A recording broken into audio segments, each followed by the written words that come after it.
तो उम्मीद करते हैं आप सब बिल्कुल सही होंगे। आज आपके लिए बहुत ही महत्वपूर्ण क्लास होने वाली है सीटेट के पेपर के लिए। सीटेट के पेपर के आपके ज़्यादा दिन बचे नहीं हैं, तो इसीलिए जो है अब आपको रेगुलर क्लास कोशिश करेंगे प्रोवाइड कराएं ताकि आपका पेपर अच्छे से क्लियर हो सके। तो सबसे पहले आपको एक चीज़ हम कंफर्म कर देना चाहते हैं कि आपकी जो पेपर में है 30 नंबर की वो 30 नंबर की आपकी मैथ आती है, ठीक है। तो 30 नंबर में हमारे 15 नंबर के थ्योरी वाले क्वेश्चन आते हैं और 15 नंबर के हमारे जो है 15 नंबर के सॉल्यूशन वाले क्वेश्चन आते हैं, जिसमें जो हमारी है पैडोगॉजी जो है हमारी जो है 15 नंबर की आएगी, जिसको हम लोग हिंदी में शिक्षा शास्त्र बोलते हैं, ठीक है। और 15 नंबर में हमारा आता है जो सॉल्यूशन वाला क्वेश्चन वगैरह होते हैं उनको हल करना होता है, ठीक है। तो अब क्या करना है, सबसे पहली हमारी जो क्लास है शिक्षा शास्त्र की जो पहला लेसन आपके में गणित में दे रखा है जिसका नाम है गणितीय तार्किक चिंतन की प्रकृति, ये पहले लेसन का नाम है। उससे संबंधित अभी तक जितने सारे क्वेश्चन आपके पेपर में पूछे गए हैं वो सारे क्वेश्चन हम इस वीडियो में आपको समझाएंगे और बताएंगे कि कैसे क्वेश्चन आपके पेपर में बनते हैं इस लेसन से संबंधित या रिलेटेड, ठीक है। तो पहला क्वेश्चन हम लोग देखेंगे, ज़्यादा समय ना खराब करते हुए आप देखेंगे, गणित सभ्यता और संस्कृति का दर्पण है, यह कथन किसका है। आपसे ये क्वेश्चन दे देगा, बोलेगा यह कथन किसका है, तो आप बोलेंगे हॉगबेन का, ठीक है। इसके बाद सेकंड नंबर क्वेश्चन देखेंगे, रोहित ने अनुभव किया है कि वर्ग एक समचतुर्भुज है और एक आयत दोनों ही है। रोहित एक लड़का है, उसने अनुभव किया है कि जो हमारा वर्ग है एक समचतुर्भुज भी है और एक आयत दोनों ही है। तो वह वैन हीले के मानस चिंतन के कौन से चरण पर है। तो वैन हीले के जो भी 4-5 चरण हैं उनको आप अच्छे से थ्योरी कवर कर लेंगे, अच्छे से एक बार पढ़ लेंगे, तो ये हमारा जो है स्तर 2 के अंतर्गत आएगा, जिसमें जो है बच्चा वर्ग और समचतुर्भुज आयत सबको एक ही समझता है, ठीक है। अब आगे आते हैं, वैन हीले स्तर जिस विकास की अवस्थाओं का संकेत करते हैं वह है। आप लोग जानते हैं वैन हीले ने हमारे ज्यामितीय चिंतन के बारे में बताया है, तो किस अवस्थाओं के बारे में संकेत करते हैं, तो आप ज्यामितीय चिंतन बता देंगे। अब आगे देखते हैं, एक शिक्षक को गणित कक्षा में बच्चों के लिए विषम समूह को कैसे संभालना चाहिए। यानी बच्चे बोल रहा है विषम समूह के यानी सभी अलग अलग प्रकार के बच्चे हैं, ठीक है। कहने का मतलब है कोई किसी को कम आता है, किसी को ज़्यादा आता है, इस तरीके के बच्चे हैं विषम प्रकार के। तो बोल रहा है एक शिक्षक को कैसे इन्हें संभालना चाहिए, तो आपको जो है बताना है इसका आंसर, अलग अलग क्षमताओं वाले बच्चों को एक साथ समूहित रखकर ताकि वे एक दूसरे से सीख सकें, ठीक है। अलग अलग क्षमता यानी किसी को अगर ज़्यादा आता है तो उसके साथ जिसको कम आता है उस बालक को बैठा देंगे ताकि जिसको ज़्यादा आते हैं वो उसको कुछ सिखा सके, ठीक है। तो अलग अलग क्षमताओं वाले बच्चों को एक साथ समूहित रखकर ताकि वे एक दूसरे से सीख सकें। आगे देखेंगे, गणित में सीखने के प्रतिफल इसलिए विकसित किए गए हैं ताकि, यानी जो गणित में हमारे जो है सीखने के प्रतिफल इसलिए विकसित किए गए हैं ताकि बच्चों द्वारा हासिल की जाने वाली कक्षावार दक्षता और कौशल को परिभाषित किया जाए। यानी में जो हमारे गणित में सीखने के प्रतिफल विकसित किए गए हैं ये किस लिए विकसित किए गए हैं, तो आपको बताना है ताकि जो बच्चे हैं ये हासिल की जाने वाली जो कक्षा में दक्षता होती है और कौशल को जो है अच्छे से परिभाषित किया जाए कि कौन सा बच्चा कैसा है। अब आगे देखेंगे, क्वेश्चन है, 20वीं सदी के स्वशिक्षित भारतीय गणित के प्रतिभावान व्यक्ति थे तो श्रीनिवास रामानुजन, ठीक है। जो 20वीं सदी में हमारे जो है प्रतिभावान गणितज्ञ थे उनका नाम क्या था, श्रीनिवास रामानुजन। अब आगे देखते हैं, गणित सार संग्रह के लेखक हैं तो महावीराचार्य।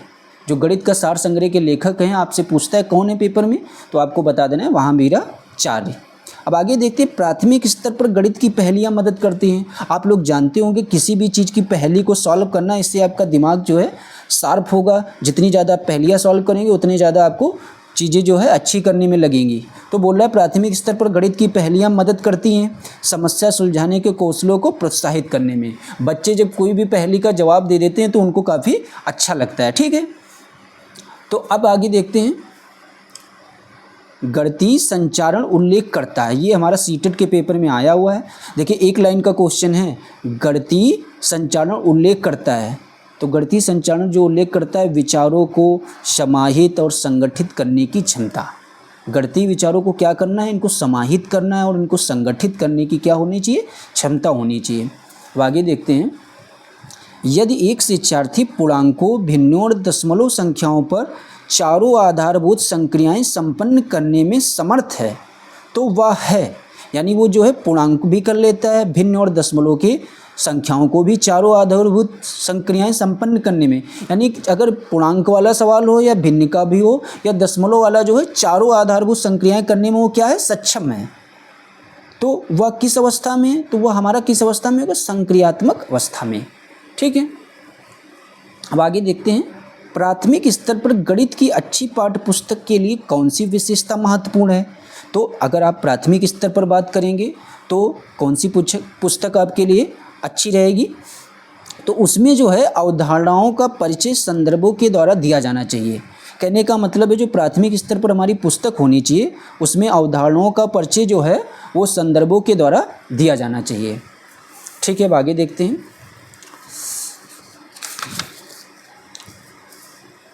बोल रहा है भिन्न की इकाई से शिक्षक ने छात्र से किन्हीं 5 भिन्नों की सूची बनाने के लिए कहा है।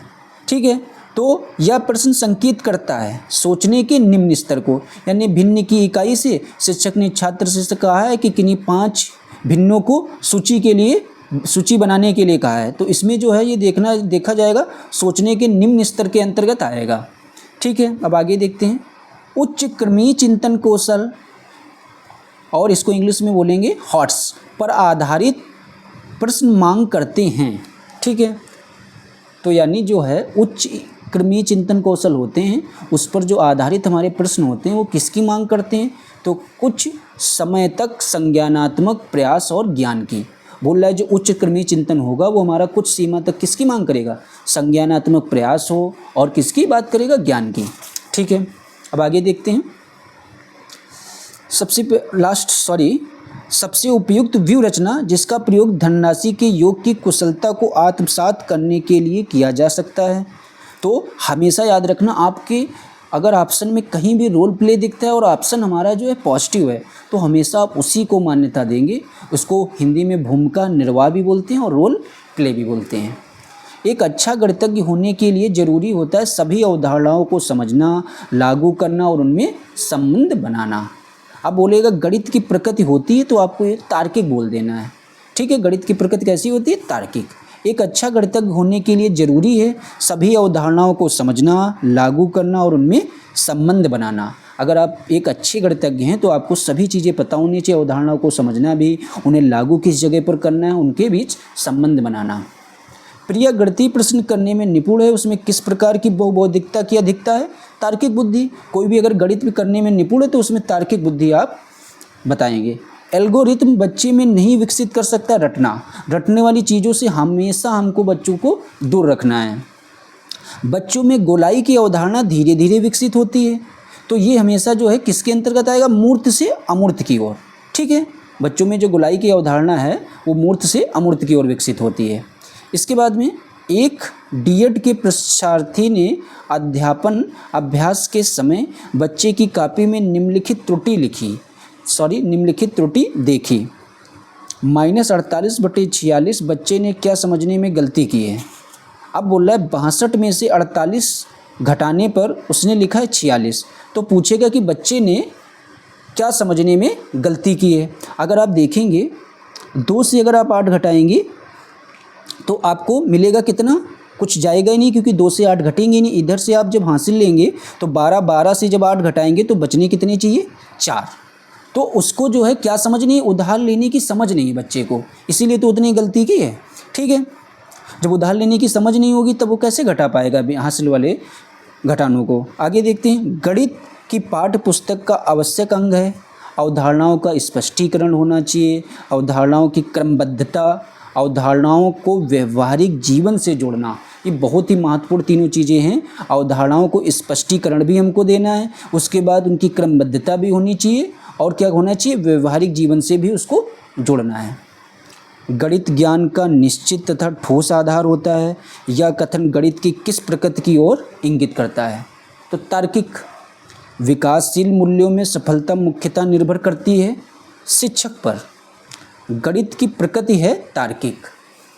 देखोगे अगर आप इतने ही क्वेश्चन, आपका जो पहला लेसन है शिक्षा शास्त्र का जिसका हमने नाम बताया था गणितीय तार्किक चिंतन की प्रकृति, अभी तक आपके जितने भी पेपर हुए हैं उसमें इसी से संबंधित आपके पेपर में क्वेश्चन पूछे गए हैं। तो उम्मीद करते हैं अगर आप इसको अच्छे से तैयार कर लेंगे तो इस लेसन का अगर कोई भी क्वेश्चन आपके पेपर में आएगा तो गारंटी देते हैं आपका क्वेश्चन कभी भी छूटेगा नहीं। अगर आप इस पेज की PDF चाहते हैं तो प्लीज़ जो है इस नंबर पर आप जो है व्हाट्सएप पर एक मैसेज कर देना, ताकि आपको PDF भी, जितने भी क्लासें हम लेंगे आपको PDF भी मिल जाएंगी।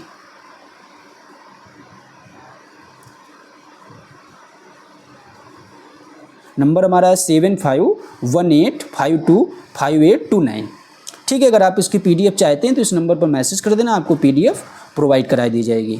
ठीक है, अब थोड़ा ध्यान से सुनना है। अगर आपको हमारी क्लास अच्छी लगी हो, ऐसे ही अगर आप और वीडियो चाहते हैं तो प्लीज़ चैनल को सब्सक्राइब जरूर कर दीजिएगा, और जो भी लोग सीटेट के आपके साथी फ्रेंड वगैरह हैं उनके पास ज़रूर वीडियो को शेयर कर दीजिएगा, ताकि हमको भी लगे कि हमने कुछ आपके लिए मेहनत की तो आप लोगों ने भी हमारे लिए कुछ किया है। ठीक है, थैंक्स फॉर वॉचिंग।